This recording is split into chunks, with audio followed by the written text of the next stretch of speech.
এই সাধুসঙ্গর জন্য মহাপ্রভু বলল সবার ভাগ্যে জোটে না, সাধুসঙ্গ সবার হয় না।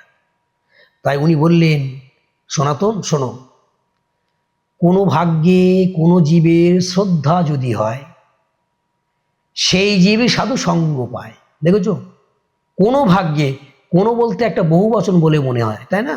কোনো ভাগ্যে মানে কোনো এক জনমে হয়তো আমার ভাগ্যে সাধুসঙ্গ হয়েছিল, সাধুসঙ্গে গিয়েছিলাম, সাধুচরণ আশ্রয় করেছিলাম, ভাগবত সঙ্গে হয়তো গিয়েছিলাম।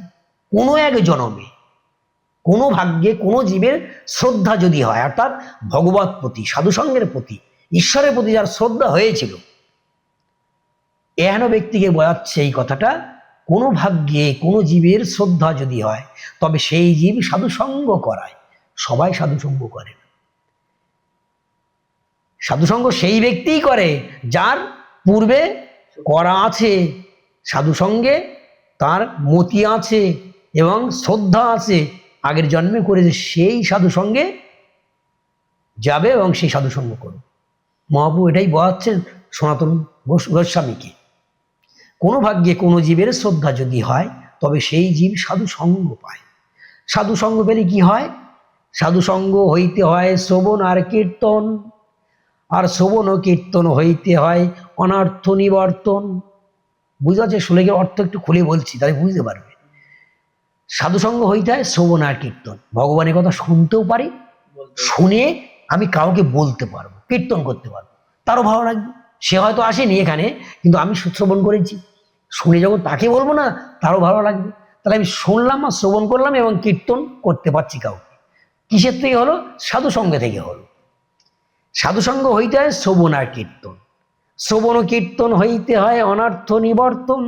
অর্থ অনার্থ কি আর পরমার্থ কি, সার কি আর অসার কি, এটা ওই শ্রবণ কীর্তন করতে করতে, ভগবানের কথা শুনলাম আর কোনো ভক্তকে কীর্তন করলাম, এই করতে করতে ভগবত কৃপায় বোঝা যায় যে জগতে পরমার্থ কি আর অনার্থ কি। এই শ্রবণ কীর্তন করতে করতে দেহের মধ্যে সেটা জানতে পারে, ভগবান সেই শক্তি প্রদান করে, অনার্থ আর পরমার্থ বোঝা যায়।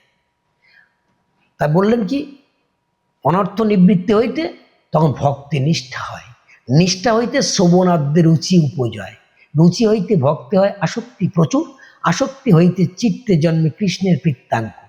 এই ভাব গাঢ় হলে ধরে প্রেম নাম, এই প্রেম প্রয়োজন সর্বানন্দ ধাম। মহাপ্রভু এই শ্লোকটাই বললেন যে এই সাধুসঙ্গ করতে হবে, কিন্তু বর্তমান সময়ে সাধুসঙ্গ নেই। যদিও দুই একটা সাধুসঙ্গ থাকে, তাদের আচার দেখলে তারপরে আর সেখানে কেউ যাবে না, তাদের নিয়ম দেখলে আর যাবে না। বড় বড় কালো কালো শিকা, মানে কালো কালো যে তিলকগুলো সাদাগুলো এমনভাবে করেছে, আর এমন যেন তারা যেন সেই গরুর মতো গুতাতে আসছে, মানে গেলে সাধারণ মানুষ গেলে তার দেখলে যেন রুখে দেওয়া হবে, আমিষ না নিরামিষ বলে একদম লাভ মেরে উঠবে। আরও সে কত কি আচার আচরণ এইগুলো করছে বলে সাধারণ মানুষ কিছু বুঝতেই পারছে না। যেমন শিক্ষা না হলে মানুষের মেরুদণ্ড ভাঙা, এই সাধু সমাজ যতক্ষণ না নম্র হয়ে, যারা অবুঝ অজ্ঞান, নত হয়ে না জ্ঞান প্রদান করবে, ততদিন এই অন্ধকারে ডুবে থাকবে সাধারণ মানুষ। এই সাধারণ মানুষের ভালো হওয়া নির্ভর করছে সাধুগুরু বৈষ্ণবের উপরে। কিন্তু সেই সাধুগুরু বৈষ্ণব একজন কেমন হয়েছে, মহাপুরুর চেয়ে আরো 10 কাঠি বেশি। তারা মহাপ্রভুরও শিখা ছিল, মহাপ্রভু মালা ছিল, বেশভূষা ছিল, এদের আছে, কিন্তু মহাপ্রভুর চেয়ে এরা যেন আরেক কাঠি বেশি। এরা মহাপ্রভু নিজেই বললেন যে তৃণদপি শুনিছেন তররিব সুবিষ্ণু না, অমানি না মন্দে না কীর্তনিয়া সদা হরি। মহাপ্রভু এটা বললো, তোমরা বৈষ্ণব সমাজ, আমার ইচ্ছা ছিল একটু বৈষ্ণব হবো, কিন্তু আমি পারলাম না, এই শ্লোকটা পড়ে আমি বাদ পড়ে গেছি, কেন শ্লোকের কাছে আমি কিছু না। তো সেই শ্লোকটা তোমরা কণ্ঠে হার করে রাখো, যদি তোমরা এটা কণ্ঠে রাখতে পারো অর্থাৎ পালন করতে পারো, তাহলে বৈষ্ণব তোমরাই হবে। সেখানে লাস্টের একটা, আমি যেটা বাংলায় বলছি, যেটা পয়ার ছন্দে লেখা আছে, এই তৃণদপি শ্লোকের পয়ার ছন্দ করা আছে, আমি সেটাই বলছি। উত্তম হইয়া আপনাকে মানো তৃণধম, দুই প্রকারের সহিষ্ণুতা সয়ে বৃক্ষ সম, বৃক্ষ যেন কাটিলেও কিছু না বলায়, শুকাইয়া মইলে কারো পানি না মাগায়, যে যা মাগায়ে তারে দেয় আপন ধন, ঘর্ম বৃষ্টি সয়ে আনের করায়ে রক্ষণ। উত্তম হইয়া বৈষ্ণব হবে নিরভিমান, জীবে সম্মান দিবে যেন কৃষ্ণ অধিষ্ঠান।